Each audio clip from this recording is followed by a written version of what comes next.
ಹೋದ ವಾರ ಅಮೇರಿಕ ಮತ್ತು ಭಾರತ ರಾಷ್ಟ್ರದ ನಡುವೆ ಏನು ಒಂದು ಒಪ್ಪಂದ ಆಗಿದೆ, ಅದು ಟ್ರೇಡ್ ಡೀಲ್. ಅದು ಆ್ಯಕ್ಚುಲಿ ಇದರ ಮುಖ್ಯ ಅಂಶ ಅಂದರೆ ಭಾರತ ಅಮೇರಿಕಕ್ಕೆ ತಲೆಬಾಗಿಸಿದೆ, ಸರೆಂಡರ್ ಆಗಿದೆ ಭಾರತ ದೇಶ. ಯಾಕಂದರೆ ನಮ್ಮದೊಂದು ದೇಶ ಸ್ವತಂತ್ರ ದೇಶ, ಸಾರ್ವಭೌಮ ದೇಶ. ಆ ಸಾರ್ವಭೌಮತೆಯನ್ನೇ ಇವತ್ತು ಅಮೇರಿಕಕ್ಕೆ ಇವರು ಎರೆ ಮಾಡಿಕೊಟ್ಟಿದ್ದಾರೆ ಮೋದಿಯವರು. ಈ ಒಪ್ಪಂದದಲ್ಲಿ ಹಲವಾರು ಅಂಶಗಳು ದೇಶ ವಿರೋಧಿಯಾಗಿದ್ದಾವೆ.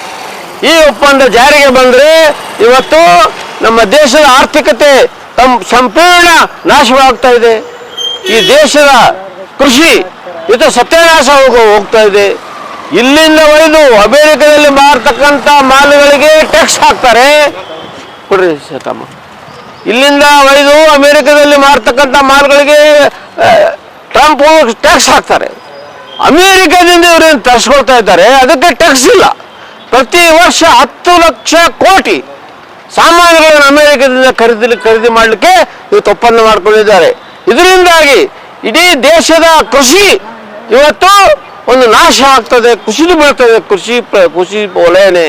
ಮತ್ತು ಕಾರ್ಮಿಕ ವರ್ಗಕ್ಕೂ ಕೂಡ ಇವತ್ತು ಯಾವುದೇ ಒಂದು ಸವಲತ್ತು ಸಿಗಲಾರ್ದಂಥ ಇವತ್ತು ಕೃಷಿ ಕುಸಿದ್ರೆ ಇಡೀ ದೇಶನೇ ಕುಸಿತದೆ. ಅದರಿಂದಾಗಿ ಕಾರ್ಮಿಕ ವರ್ಗ ಕೂಡ ಕಷ್ಟದಲ್ಲಿ ಉಳಿತಾರೆ, ರೈತ ವರ್ಗ ಕಷ್ಟಕ್ಕೆ ಈಡಾಗ್ತಾರೆ. ಇದು ಒಂದೇನು ಇವತ್ತು ಒಪ್ಪಂದ ಆಗಿದೆ, ಒಂದು ಅಂತರಿಮ ಒಂದು ಒಪ್ಪಂದ ಆಗಿದೆ. ಇದನ್ನು ಇವರು ಫೈನಲ್ ಆಗಿ ಏನಿದೆ ಅದರಲ್ಲಿ ಅನ್ನೋದು ಇನ್ನೂ ಪಾರ್ಲಿಮೆಂಟ್ನಲ್ಲಿ ಬಂದು ಹೇಳಬೇಕು. ಅದು ಹೇಳಿ ಅದೆಲ್ಲ ವಿವರಗಳು ಪಾರ್ಲಿಮೆಂಟ್ನಲ್ಲಿ ಚರ್ಚೆ ಆಗಬೇಕು. ಒಂದು ವೇಳೆ ಅದು ಆಗಲಾರ್ದೇ ಒಳಗಿಂದೊಳಗೇನೆ ಅವ್ರ ಜೊತೆಗೆ ನೀವು ಒಂದು ಒಪ್ಪಂದ ಮಾಡ್ಕೊಳ್ತಿದ್ರು ಅಂದರೆ ಇದು ನಮ್ಮ ದೇಶದ ಸಾರ್ವಭೌಮತೆಯನ್ನೇ ಇವತ್ತು ನೀವು ಒತ್ತಿ ಇಟ್ಟಾಗ್ತದೆ. ಈ ದೇಶದ ಸ್ವಾತಂತ್ರ್ಯವನ್ನೇ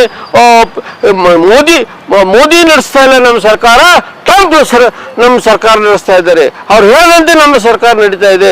ಇವ್ರ ಸ್ವಂತ ಏನು ನಿಲುವು ಇಲ್ಲ. ನಮ್ಮ ದೇಶಕ್ಕೆ ಎಲ್ಲಿ ಒಂದು ತೈಲ ಎಲ್ಲಿ ಸಸ್ತಾ ಸಿಗ್ತದೆ ಅದು ನಾವು ಖರೀದಿ ಮಾಡ್ತೀವಿ, ನಮ್ಗೆ ಎಲ್ಲಿ ಸಿಗ್ತದೆ ಅಲ್ಲಿ ತಗೊಳ್ತೀವಿ. ಅದ್ರ ಮೇಲೆ ಮೋದಿ ಹೇಳಿದ್ರೆ ಆ ದೇಶದಲ್ಲಿ ತಗೊಳ್ಳಂದ್ರೆ ನಾವು ಅವನಿಗೆ ಸರೆಂಡರ್ ಆದಂಗೆ.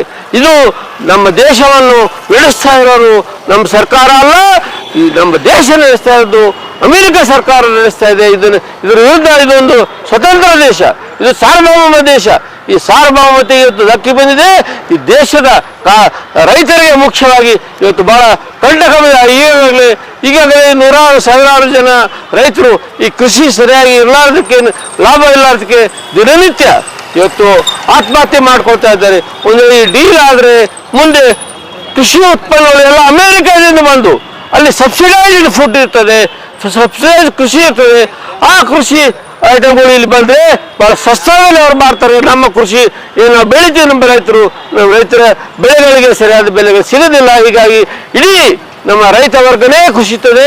ಅದ್ರ ಜೊತೆಗೆ ರೈತ ಕುಸಿದರೆ ಇಡೀ ಕಾರ್ಮಿಕ ವರ್ಗ ಕೂಡ ಕುಸಿದು ಬೀಳ್ತಾರೆ. ಇದರಿಂದಾಗಿ ಏನು ಒಪ್ಪಂದ ಮಾಡ್ಕೊಂಡಿದ್ದಾರೆ ಆ ಅಂತರಿಮ ಒಪ್ಪಂದ, ಅದ್ರ ಡಿಟೇಲ್ಗಳನ್ನು ಪಾರ್ಲಿಮೆಂಟ್ನಲ್ಲಿ ತಂದು ಅವ್ರು ಹೇಳಬೇಕು. ಮೋದಿಯವರು ಸ್ವಂತ ಆಸ್ತಿ ಅಲ್ಲ ಭಾರತ ದೇಶ ಸ್ವತಂತ್ರ ದೇಶ, ಭಾರತ ಸಾರ್ವಭೌಮ ದೇಶ. ಅದರ ಸಾರ್ವಭೌಮತ್ವವನ್ನೇ ಇವರು ಇವತ್ತು ಅವರಿಗೆ ಕೊಡ್ತಾ ಇದ್ದಾರೆ. ಅದನ್ನು ಅವ್ರ ಕೈಯಲ್ಲಿ ಕೊಡ್ತಾ ಇದ್ದಾರೆ, ಟ್ರಂಪನ ಕೈಯಲ್ಲಿ. ಇದು ಹೋಗಬೇಕು, ಇದು ಆಗಬಾರ್ದು ಅಂತೇಳಿ ಇವತ್ತು ಇಡೀ ದೇಶಾದ್ಯಂತ ಎಲ್ಲ ರೈತ ಸಂಘಗಳು, ಕಾರ್ಮಿಕ ಸಂಘಟನೆಗಳು, ಕೂಲಿಕಾರ ಸಂಘಗಳು ಕೂಡಿ ಇಡೀ ದೇಶಾದ್ಯಂತ ಇವತ್ತು ನಾವು ಇದ್ರ ವಿರುದ್ಧ ಒಂದು ಪ್ರತಿಭಟನೆ ಮಾಡ್ತಾ ಇದ್ದೀವಿ. ಅದರ ಭಾಗವಾಗಿ ಗುಲ್ಬರ್ಗದಲ್ಲಿ ಕೂಡ ಒಂದು ಪ್ರತಿಭಟನೆ ನಡೀತಾ ಇದೆ.